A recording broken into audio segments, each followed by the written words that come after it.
for being here. It means the world to us, and you find the time to come to Wrigley. We've known for a long time how big a fan you are of this ballpark, and I think it's fitting that as one of the last acts under your tremendous reign as commissioner, we are getting the ground broken on this project that's so important to our franchise and to all of baseball. So thank you for being here. And Crane listed all the people who've been so vital in making this project happen. I won't reiterate them, but a special thank you again to the commissioner and to Mayor Emanuel, Alderman Tunney, everyone who worked so hard to make this happen, and our great staff involved in making this project a reality. You can't be here on a day like this with the sun shining in October without closing your eyes for a split second and dreaming about October baseball here at Wrigley. So let's do that for a second. There are so many parallels between what's going on the baseball side of this organization and on the business side.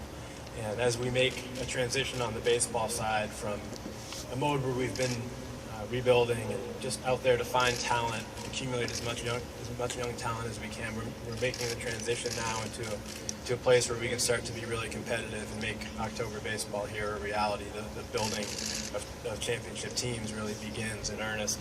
So too does the building, the restoration of this ballpark begin this offseason. So I think every time our players come to work and they see these piles of dirt, they see the big hole that's going to be out there in the parking lot, and they see the fine work that's being done here, the video board that's coming in. It's a reminder to them of what we're building together as an organization, the business side and the baseball side. And I know from talking to the players, they're certainly motivated by that. They not only have they picked the little music that they want associated with them on the video board, but they think it's going to change the dynamic here for them, make Wrigley even more of a home field advantage for us as this project gets off the ground.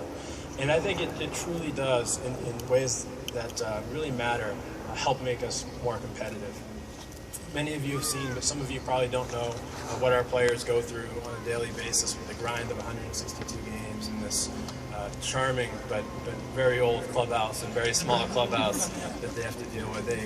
There's no batting cage in there, so when pinch hitters have to get ready to come into the game in a key at bat with the game on the line, the late innings, they're literally taking a batting tee off of the top of a refrigerator in the middle of the clubhouse, putting it on the ground, rolling down a net so that the other players who are walking by are safe, and we put some plywood up in front of the TV to make sure that doesn't break. And that's how we do. That's how we did it in junior high, and that's how we're rolling in the big leagues. So for those players to dream of what's now going to be reality, starting in 2016 with a 30,000 square foot clubhouse, the second biggest in all of baseball, and all the tools they'll need to prepare themselves fundamentally with the batting cage behind home plate, physically with the best training facilities that the space will allow us now, and mentally. Just we all know what it's like to come to work and have a wonderful office, a wonderful place to come to work. It just makes you that much sharper and that much more focused on your job. So